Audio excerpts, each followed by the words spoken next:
Hi class, welcome to Module 12.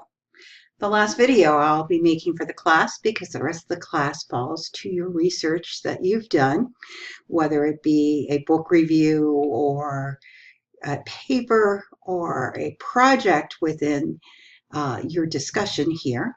You'll actually be leading a discussion group or a discussion board at that point. I'll give you more direction on that as you start putting those up. But I'm recording Module 12, and it's interesting as I'm recording Module 12. I'm doing it during the Red Flag campaign here on campus. It brings us to the issue of power. And if you understand what the Red Flag campaign on campus, this is our second year of doing it, it's to look at dating violence, that when you see a red flag, say something about it. Indicate that you see something wrong. It's a red flag. Talk to someone, step in the action, and help support.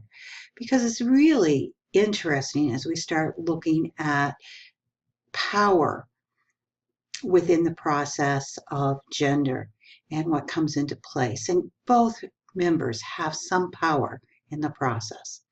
1 in 5 college students are affected by dating violence. And that's 1 in 4 women, and it's 1 in 10 men. And it's the power that comes into place in that. So this chapter, as you think about it, brings together a lot of things throughout the entire book and through all the films you've watched. The reason this class went online, not only because we offered the sociology minor online, but because there are so many videos that we use in this class to look at it. And each one of them kind of brings us to looking at power and the actors and how our behavior is influenced, the sociological approach here. So this chapter addresses sexual assault, rape, power in the workplace, politics. And to spend a lot of time writing a great deal here doesn't make a lot of sense. But I'm going to look at the PowerPoints very quickly, and I would ask you to keep me in line with this. When I was teaching in the classroom, I offended a student who said that I made fun of rape. We don't talk a lot about rape, and I would never make fun of it. As a person who has been sexually assaulted, I will tell you that there's a lot that you have to deal with. But so catch me on anything that I may say wrong here. But it is important that we realize that this is an issue of power, not just sex. And that there are significant things to be put in place. We have treated the woman oftentimes in rape as saying you needed to not be drunk, you needed to not be in that place at that time. And I hope that as you explore this chapter, you see the other side, that behaviors need to change in society, and that the social point that comes through is based in power. So power exists at the micro level among individuals and groups.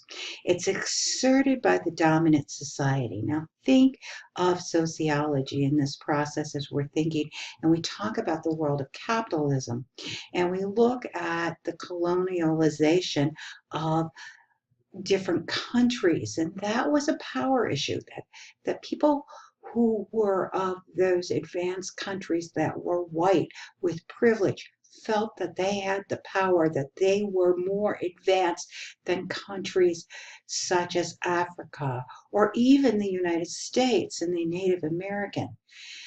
In the same way, we see this power issue coming in place, and we see this under the theory of conflict theory.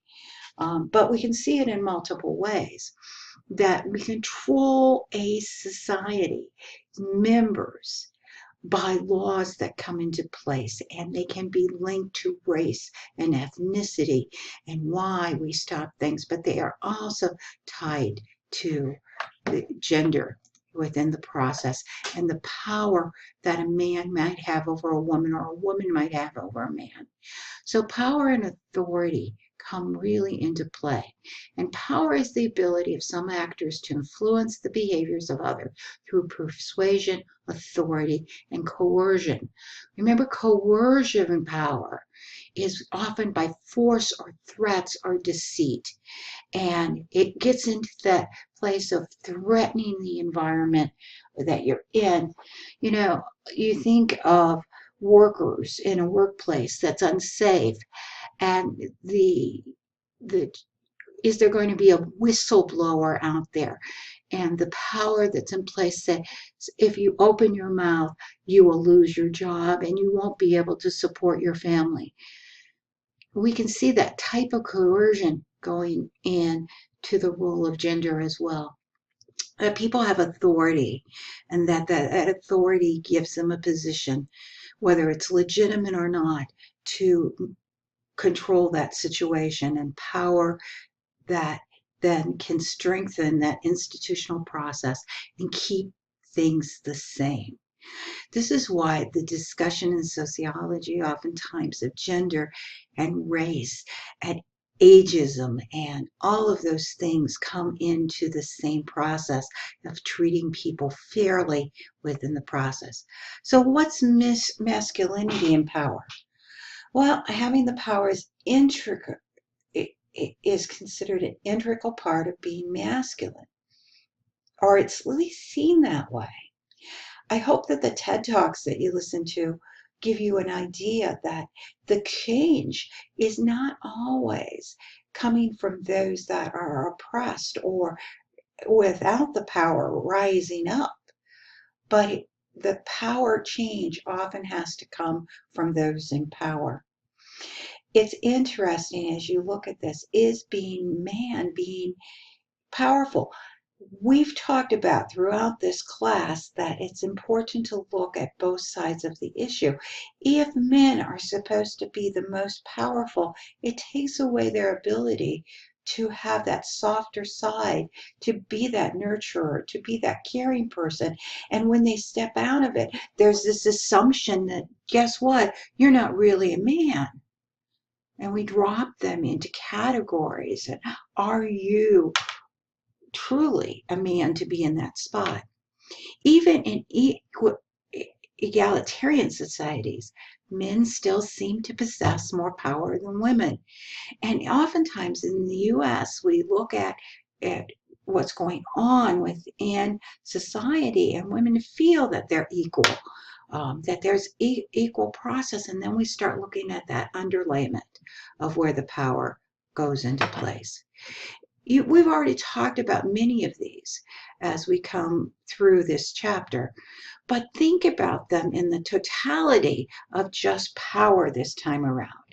And so here we look at coercive power, that men are more likely to inflict violence on women.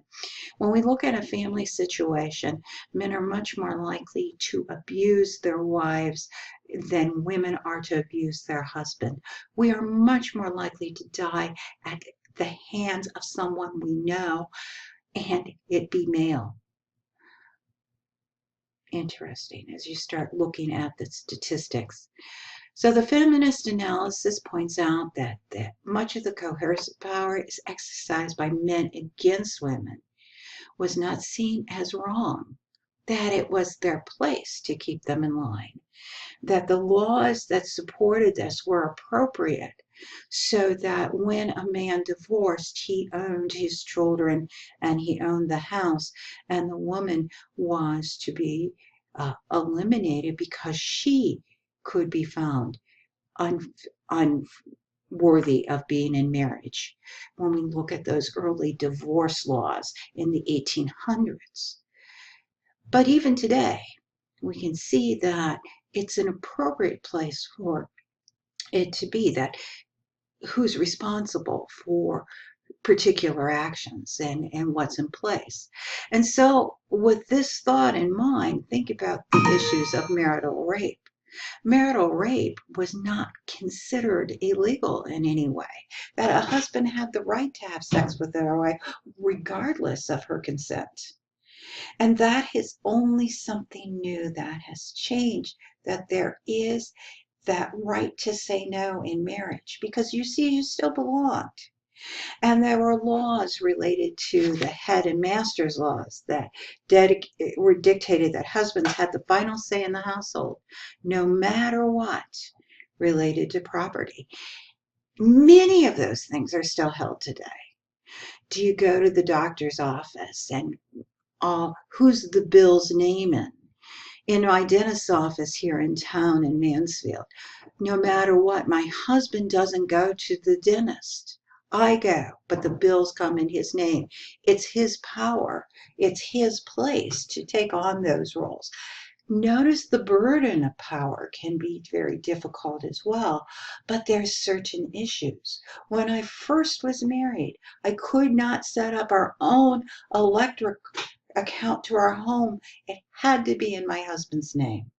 Now, much of that has changed, but law and process still dictates some of that division out there. So we look at a number of things as we look at this difference. Here I want to focus just a minute on this slide because this ties to one of your opportunities for your gender question of the week, your assessment of the module.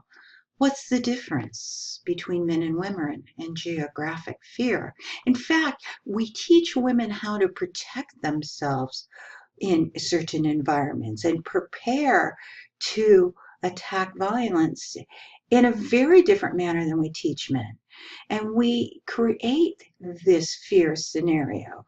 The fear of violence in public spaces is often there to keep women in their private spheres or keep them dressing in the manner that society puts in place. Look at the social norms coming out in this process. Other things to consider here are rape. In this particular module, I have you look at the PCAR spot, which is the Pennsylvania Coalition Against Rape. And I ask you to explore it, to look at the culture of rape and the reason and the myths related to the environments, the things that come in place. An important place to kind of focus on. Here I was criticized by one of my students in the past of making fun of rape. I think it's very, very important that you understand that what goes on and how the process, that this is an action of power and not of sex, that there's a process that goes forward. And as we look at what is rape-prone cultures, where the incidences of rape are high, reported by observers to be high, I think it's interesting as we start to look at this dominance of the masculinity. I debated having you view a video of Indonesia, and that rape is part of the culture, and they take children as young as 12, and that especially that is considered part of their right and their prowess as a male. It's even considered a solution to AIDS that you take this young virgin and rape her in the act. As we look at things like Half the Sky, and the work that was done looking at other cultures, you can see how intact this power is in place that will encourage male behavior to overpower female and be in that category. Sexual assaults on campus.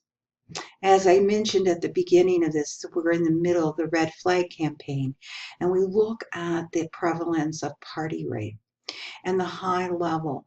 And we want to turn around and say, okay, they're partying, they're drinking, they're drugging and within the process. And so they deserve this activity that occurs. And so we have some real issues that come into place. You'll find in the video, the TED Talks, they mention Title IX. Former President Carter in his talk mentions Title IX. As we sweep college campuses today with that Title IX look at new approaches so that rape on a college campus is not swept under the table, or even sexual assault, that there's new processes to go forward. I think it's very important that we continue to think as gender as a whole nation and bringing it together as our identity and how we look. Here in this chapter, you look at the political alignment as well of what goes on, and as well as human rights. So as you're exploring this, make sure that you bring back the look at power. There's so much in this chapter as we bring this to a close. So I want to remind you that this political gap creates a problem in our society, that there's a tendency for women to vote differently, but we don't align ourselves. There is this gender difference that comes into place. Interesting. As we look at the political campaign that's going on around us and where women's rights will be in that, I think you need to analyze that as you explore this and what some of the conservative views look at within that process that hold men trapped to a certain area as well. Now, modern gender gaps, women tend to vote for Democratic candidates. Men tend to be more likely Republicans, but that's really limited because there are significant, strong female Republicans that believe that the political system needs to be in place. But what we have is a very diverse population when we look at the Senate pictures and see how many women are serving in the Senate or in the House of Representatives at the national level or even at the state level, and see the gender inequities and whether that is reasonable for society to continue at that level. I think that as you get into your presentations, we're going to have a wonderful wrap up of bringing everything together. And I'm sure that the part of this will be part of your presentations as well. As usual, I try to keep these reasonable in length. There's so much more in this chapter for you to explore as you're going forward. Evaluate from both sides. Don't lose your sociological eye as you start to look at this particular issue of power. That smoke-filled room, the glass ceiling, the glass elevator, the process of getting to the top, and when we get someone to the top, how the treatment of a man versus a woman are very different. Okay. Let's look at what your module is for the rest of it. So I've asked you to explore the PCAR.org, which is the Pennsylvania Coalition Against Rape. And this week you only have 2 TED Talks to watch, so much shorter than the videos. The first one being from Jackson Katz, and he talks about violence against women. I think you'll find that he does a beautiful job in his presentation. The second is a new TED Talk that came up this summer from former President Carter. It's interesting. President Carter is the only president I've met face to face, shook his hands. I was doing work for the Rosalind Carter Institute that looked at caregiving in Georgia when I was living down there. And that was one of my links into some of the research. She's a very interesting and kind person, and she wouldn't even interrupt us while we were discussing some research, and I was able to eat with her, sit at the table with her, and she's just amazing with her concerns about caregiving and supporting women as caregivers for disabled children, for spouses, for parents as well as supporting men in the process. But President Carter, in his past president, as a former president, has actually done so much more on human rights. And he talks to you about his beliefs about why the women of the world are mistreated. I hope that you can analyze those and they're part of your discussion board. Your questions available for this week are, you can choose from 2 exercises, 5 or 3. I was only going to give you 5, and I've added 3 as I've been preparing this video to it. So I'll be looking forward to your last possible assessments as you get those up. And for many of you, you've done them all, so you aren't needing to do this one. But you might want to just look at it and see what you think. Anyway, thanks. Have a great day.